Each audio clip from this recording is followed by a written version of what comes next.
سلام شكوريناتات حواتي كلاتكم سلامكم بزح يبللي እንኳዕ ደሓን መጻኹም ናብ ቻነለይ እንዳበልኩ ንሎብ ድማ ሓጻርን ጠቃሚትን ያዝበልኳ ቪድዮ ሒዘልኩም መጽየለኹ ከምቲ ትሪእዋ ዘለኹም ጠስሚ ኣሰራርሓ እዩ ከምቲ ንፈልጦ ኩላትና ኣብ ገዛና ከከም ኣካላልሳና ጠስሚ ንኽልሲና ኣነ ድማ እዛ ሎማዓንቲ ሒዘልኩም መጽየ ዘለኹ ብጣዕሚ ኣዝየ ዝፈተኽዋ ጣዕሙ ጨንኡ ኩሉ ነገሩ ደስ ትብል ጠስሚ ኣሰራርሓ እያ ብጣዕሚ ድማ ኣዝያ ጥዕምትን በቃ ደስ ትብለካ ኮይና ስለ ዝረኸብክዋ ክትፍትንዋ ኢለ ናባኹም ሼር ዝገብራ ዘለኹ ማለት እዩ ሕጂ ናብቲ ኣሰራርሕኡ ክወስደኩም ሰናይ ምክትታል مباركس شكوريناتات حواتي نزا اسمي كسرحة زدليوني نجرات 4 كيلو باتر قريبا لخو ጨው ዘይብሉ ካብ ጨው ወፃኢ ክኸውን ኣለዎ ማለት እዩ ካለ ንስኹም ድማ ክትፍትንዋ እንተደልኹም ከከም ዝደለኹም ማዓቀን ጌርኩም ክትሰርሕዎ ትኽእሉ ኢኹም ማለት እዩ 1 ኪሎ ከነዳሉ ንኽእሊና 2 ኪሎ ከከም ዝደለናዮ ከከም ብዝሕናይ ገዛና ከነዳሉ ንኽእሊና ማለት እዩ ከምኡውን እዞም ትሪእዎም ዘለኹም ቀመማት ማለት እዩ ቀመማት ድማ 5 ዓይነት ኣለውኒ ጻዕዳ ሽጉርትን ጅንጅብልን ወሲኽና ድማ 7 ማለት እዩ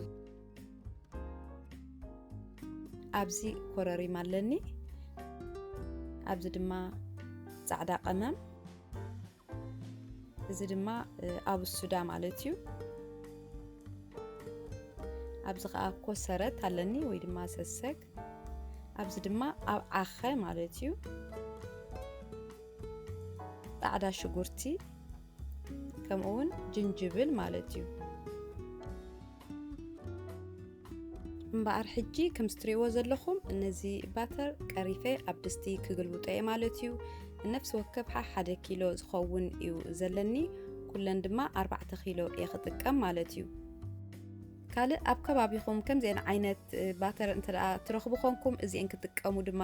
ይላበወኩም ምክንያቱ ኣዝየን ጽቡቃቴን ብዙሕ ማይ ኣይውፅንዩ ማለት ጻባ ማለት እዩ ብዙሕ ጻባ ኣይውፅንዩ እንደገና ድማ ኣፍቲ ከተብስሎ ኸለኻ ካብቲ ቅድሚ ሕጂ ዝሰርሖ ዝነበርኩ ፍልይ ዝበለ ኮይኑ ዝረኸብክዎ ብዙሕ ኣፍራ ድማ ኣይውፅንዩ ስለዚህ بفلاي أفرانس زلهم سبات كتاتلون ترأهليهم زين عينت كتقمو إلا بوكم مالتي نقر من قدي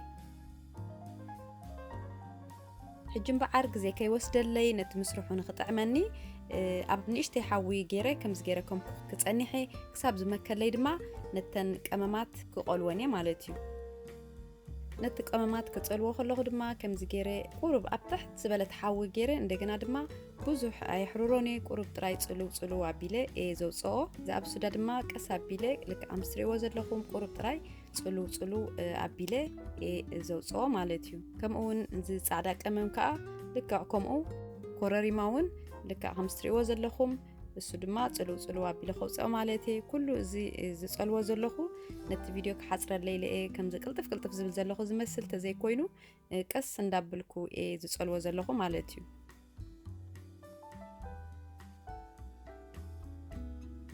ድማ ናይ መጨረሽታ ኣብ ዓኸ ማለት እዩ ኣብ ዓኸ ድማ ከምኡ ቁርብተይ ጥራይ ጽሉ ኣቢልና ነውጽኦ ማለት እዩ ባርከስ ሕጂ ኩለን ቆሌ أوصينا الله خمالتي حجي دما كنطحنا خلنا دما بقى قس سابيلنا إنا نطحنا أطبقوا موت كبل يبلون مالتي أطبقوا خدكم يبلون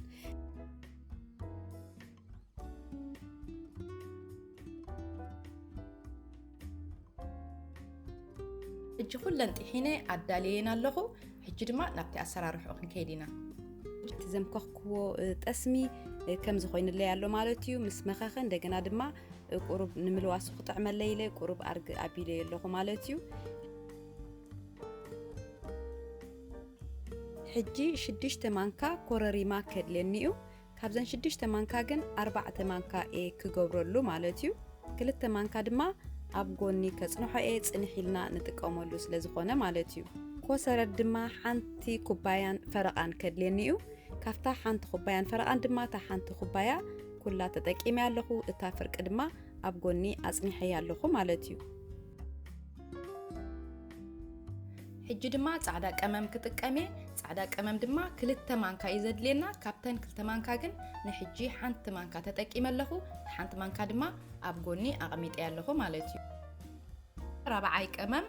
أبو سدا كدلينيو أبو سدا دما كمو كلتة مانكا يكدلينا حنت مانكا تتقيم اللخو حنت مانكا دما ندحراي مالتيو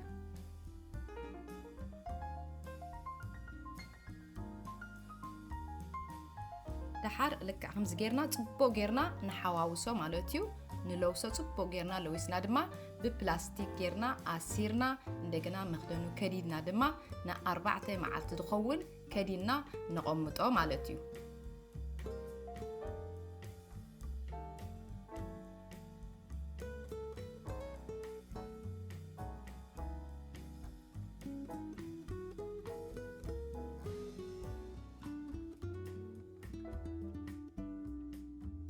اوكي شكورينات احواتي امباركس حجي دحري 4 معلتي تمليسكم ኣለኹ ድሕሪ 4 መዓልቲ ድማ ልክዕ ከምዚ ትሪእዎ ዘለኹም ከምዚ ይመስል ማለትዩ ሕጂ ድማ ኣብ ሓዊ ሰኽቲቴ ኣብታ ሓዊ ኣብታ ሚኒማም ዝኾነት ጋዝ ሰኽቲቴ ቀስ እንዳበለ ክፈልሕ ክገድፎየ ማለትዩ ነቲ ቪድዮ ክሓፅረለይ ኢለ ከምዚ ኣቐልጥፍ ዘብሎ ዘለኹ ወይ ድማ ኣብ መንጎ ቁርጽ እንዳበልኩ ዘርእየኩም ዘለኹ ተዘይ ኮይኑ ቀስ እንዳበለ እዩ ክፈልሕ ዘለዎ ማለትዩ እምበር ሕጂ ልክዕ ትሪእዎ ዘለኹም መኺኽለይ ኣሎ ኣጸቢቑ ክሳብ ዝፈልሕ ኣይኮንኩን ተጸቢዮ ጥራይ መኽኽ ምስ በለለይ ሕጂ እቲአን በቀዳማይ ዝገደፍኩወን ቀመማት እሰን ድማ ክሕውሰሉ እየ ማለት እዩ መጀመርያ እቲአን ኮሮሪማ 2 ማንካ ሓዊሰሉ ኣለኹ ሕጂ ድማ ፍርቂ ኩባያ ሰሰግ ማለት እዩ ፍርቂ ኩባያ ሰሰግ ድማ ወሲኸሉ ኣለኹ ማለት እዩ ኣቡ ስዳ ድማ ሓንቲ ማንካ ማለት እዩ ሓንቲ ማንካ ኣብ ስዳ ገይረ ኣለኹ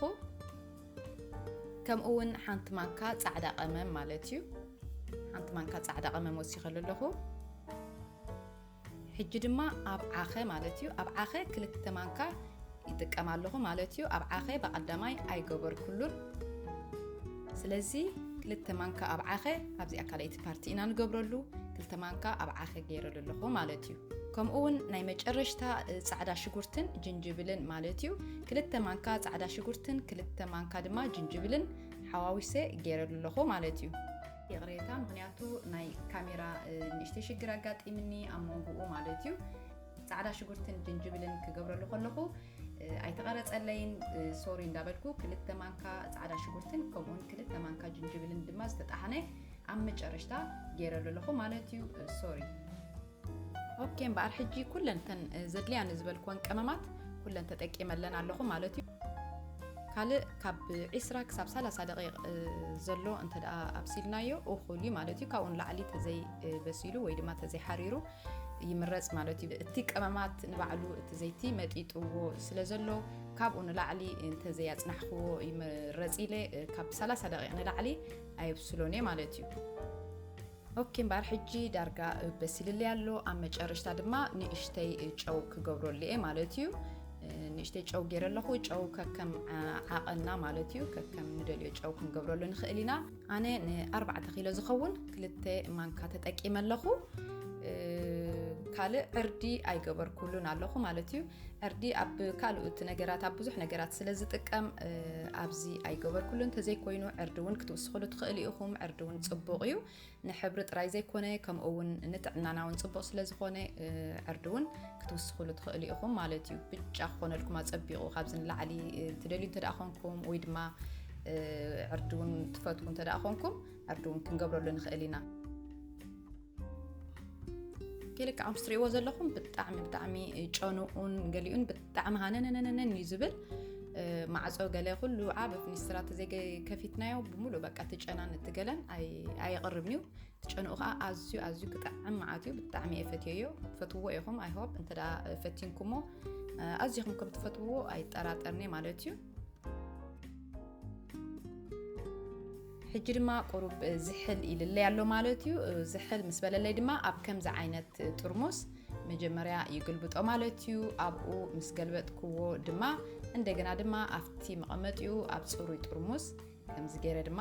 ይግልብጦ ማለት እዩ ልክዕ ከም ትሪእዎ ዘለኹም ብጣዕሚ ጽቡቕ ዝኾነ ጠስሚ እዩ ጨኑኡ ክነግረኩም ኣይክእልኒ ብእውነት ኣይቐርብኒ ክጥዕም መዓትዩ ብጣዕሚ ክጥዕም መዓትዩ ኣብ ጣዕሙ ድማ ኣዝዩ ብጣዕሚ እፈትዮ ንመጀመርያ ግዜ ኮንኩን ዚኣ ዝሰርሓ ዘለኹ ቅድሚ ሕጂ ሰሪሐ ኣለኹ ስለዚ ብጣዕሚ ኣዝዩ ጥዑም ዝኾነ ጠስሚ እዩ ማለት እዩ ከም ትሪእዎ ዘለኹም ገልቢጥና ክንሪኦ ከለና ከምዚ ፅልም ዝበለ ይመስል ምስ ሓደረ ወይ ድማ ንፅባሒቱ ኢና እቲ ኖርማል ሕብሩ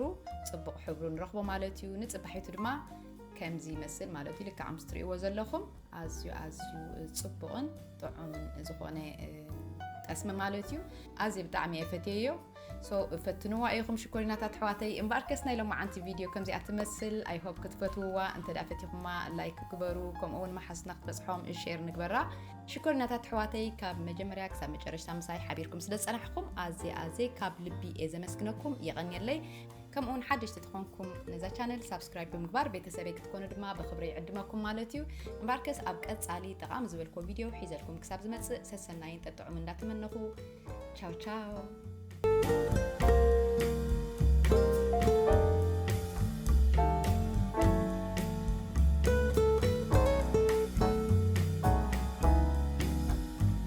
you.